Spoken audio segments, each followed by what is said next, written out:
নমস্কার বন্ধুরা, SS story reader চ্যানেলে তোমাদের সকলকে স্বাগত। আজকে যে গল্পটি শোনাতে চলেছি এটি একটি রহস্যময় ভৌতিক ঘটনা। গল্পটির নাম মায়ার ছায়া। তবে চলো শুরু করা যাক। খুব জোরে জোরে বৃষ্টি পড়ছে। এত জোরে বৃষ্টির আওয়াজ যে শ্রীতমার ঘুম ভেঙে গেল। ঘুম ভাঙতেই শ্রীতমা বুঝতে পারল ম্যাগাজিনটা পড়তে পড়তে ও ঘুমিয়ে পড়েছিল। ঘড়িটা দেখতে গিয়ে বুঝল কারেন্ট অফ। নিশ্ছিদ্র অন্ধকার। এবার শ্রীতমার ভীষণ অস্বস্তি হচ্ছে। অদ্ভুত একটা অস্বস্তি। বৃষ্টির আওয়াজে ঘুম ভাঙলে অস্বস্তি হবে কেন? বৃষ্টি তার ভালো লাগে না, সে কথা অবশ্য সত্যি। তবু বৃষ্টির শব্দে ভয় পাবে এমন ভীতু মেয়ে শ্রীতমা নয়। শো শো আওয়াজ হচ্ছে একটা। ইস, ঝড় উঠল কি? ঝড় নাও হতে পারে।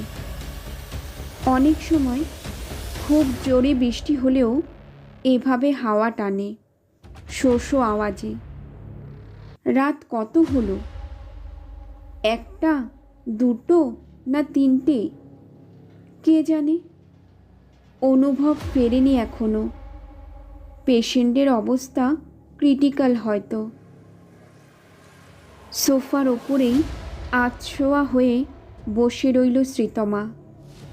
জোর করে চোখ বুজল। ঘুম আসছে না তাও। অসহ্য বিকট আওয়াজ করে বাজ পড়ল কোথাও। ভয়ে সিটিয়ে বসে রইল শ্রীতমা। ও নিজের বুকের ধূপধাপ আওয়াজ শুনতে পাচ্ছে, ঝোড়ো হাওয়া আর বৃষ্টির আওয়াজ ভেদ করে। শীতের জন্য সব জানালা দরজা চেপে বন্ধ। Current of. কোথাও কোনো আলোর রেশ নেই। শ্রীতমার অসম্ভব অস্বস্তি হচ্ছে। এত অন্ধকার। হাতড়ে হাতড়ে উঠে শ্রীতমা জানালাটা ফাঁক করল একটু। তীরের ফলার মতো বৃষ্টির ছাট শ্রীতমার মুখে ছিটকে লাগল। সারা শরীর ঠকঠক করে কেঁপে উঠল। আবার তাড়াতাড়ি করে জানালাটা বন্ধ করার সময় বিদ্যুতের জোর ঝলকানি। আর সেই ঝলকানিতে দেখল ওদের কোয়ার্টারের গেটের সামনে একটা মেয়ে পড়ে আছে উপুর হয়ে। খবরের কাগজে পড়েছে শ্রীতমা আজকাল অনেক মেয়েও নাকি মাওবাদী দলে নাম লিখিয়েছে। তারাও ছেলেদের মতোই বোমা বন্দুক নিয়ে হামলাবাজিতে পিছোপা হয় না। মাঝে মাঝে জখমও হয়। পুলিশের ধাওয়া বা গুলি টুলি খেয়ে লুকিয়ে চুরিয়ে গা ঢাকা দিতে চেষ্টা করে নিরাপদ কোনো ঘুপচিতে। যদি শ্রীতমা খুব ফুল না দেখে থাকে তবে মেয়েটা রক্তাক্ত, অর্থাৎ জখম হয়েছে কোনোভাবে। বিদ্যুতের এক ঝলক আলোয় খুব স্পষ্ট দেখতে পাওয়া যাচ্ছে না। তবু শ্রীতমার মনে হলো ডাক্তারবাবুর কোয়ার্টার, তাই হয়তো লুকিয়ে মেডিকেল হেল্পের জন্যই এসেছে।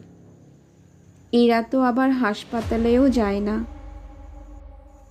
ইস, আজ যে কি বাজে আবহাওয়া সকাল থেকে। রামরতিটা আজ দুপুর হতেই বেরিয়ে গেছে। আজ নাকি অমাবস্যা। আজ তাই রামরতি কিছুতেই আর দুপুরের পরে থাকতে চায়নি। তড়ি ঘড়ি বেরিয়ে গেছে। গ্রাম্য কুসংস্কার যত। শ্রীতমা কিছু বলেনি ওকে আর। টুকুর টুকুর করে শ্রীতমাই রাতে রান্না করেছে। নিজেই নিজেকে শোনায়, ধুর, পোষায় এসব রান্না বান্না, ঘর সংসার, দায়িত্ব, এত কিছু। রাতেও স্বস্তি নেই। অনুভবটাও ফিরতে পারেনি এখনো। কোনো মানে হয় এত অন্ধকারে? ওহ, এতক্ষণে বুদ্ধি খেলেছে শ্রীতমার। মনেই পড়েনি মোবাইলের টর্চটা তো আছে। হাতড়ে হাতড়ে সোফার ওপর থেকে মোবাইলটা খুঁজে নিয়ে টর্চটা জ্বালালো শ্রীতমা। দরজা খোলার সাথে সাথে ঠান্ডা হাওয়ার দাপটে শ্রীতমা কাঁপতে শুরু করলো। দূরে বাজের গুম গুম আওয়াজ হচ্ছে, আলোও ঝলকাচ্ছে অস্পষ্ট। ইস, মেয়েটা অপুর হয়েই পড়ে আছে এখনো। তার মানে ওঠার শক্তি নেই। বৃষ্টির অবিরাম ধারপাত ভেদ করে মোবাইলের টর্চের আলোয় আবছা হয়ে দেখা যাচ্ছে। শ্রীতমা অনুভবের সাবধান বাণী ভুলে বারান্দা থেকে নেমে পড়ল। শ্রীতমা কলকাতাতেই খবরে শুনেছে এদেরকে সাহায্য করতে গেলেও অনেক ঝঞ্ঝাট আছে। আছে বিস্তর পুলিশি হ্যাপা, আবার হয়তো মাওবাদীদের কুনজরে পড়া।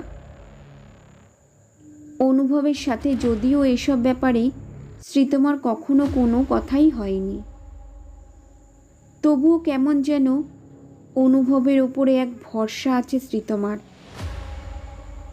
এইরকম মানবিক পরিস্থিতির পরীক্ষায় মনে হয় না একজন দায়িত্বশীল ডাক্তার বিরক্ত হবে বলে। সে যা হবে পরে দেখা যাবে। এখন মেয়েটাকে তুলে এনে একটু ফার্স্ট এইডের ব্যবস্থা শ্রীতমা নিজেই করতে পারবে। অবশ্যই তার আগে দেখে নিতে হবে মেয়েটা এতক্ষণে আদৌ বেঁচে আছে কিনা। ভাবতে ভাবতেই শ্রীতমা গেটের সামনে চলে এসেছে। আবার বিকট শব্দে বাজ পড়ল কোথাও, সঙ্গে চোখ ঝলসানো আলোর ঝলকানি। আরে, মেয়েটি কোথায় গেল? শ্রীতমার মোবাইলের টর্চটা জ্বলছে না আর, চার্জ শেষ মনে হয়।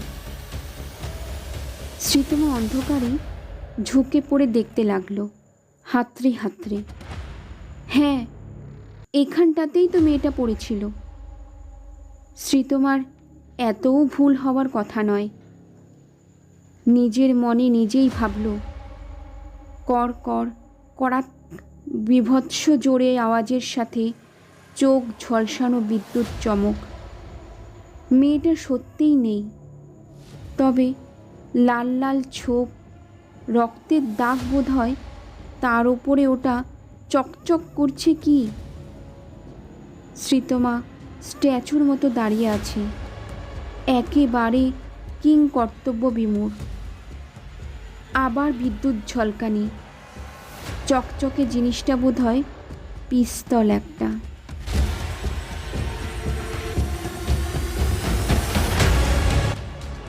নমস্কার বন্ধুরা, আজকের এই রহস্যময়ী ভৌতিক ঘটনাটি তোমাদের কেমন লাগলো তা একটি কমেন্টের মাধ্যমে আমাকে অবশ্যই জানাবে।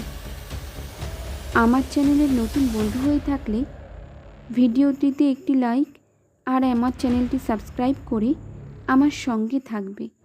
ধন্যবাদ।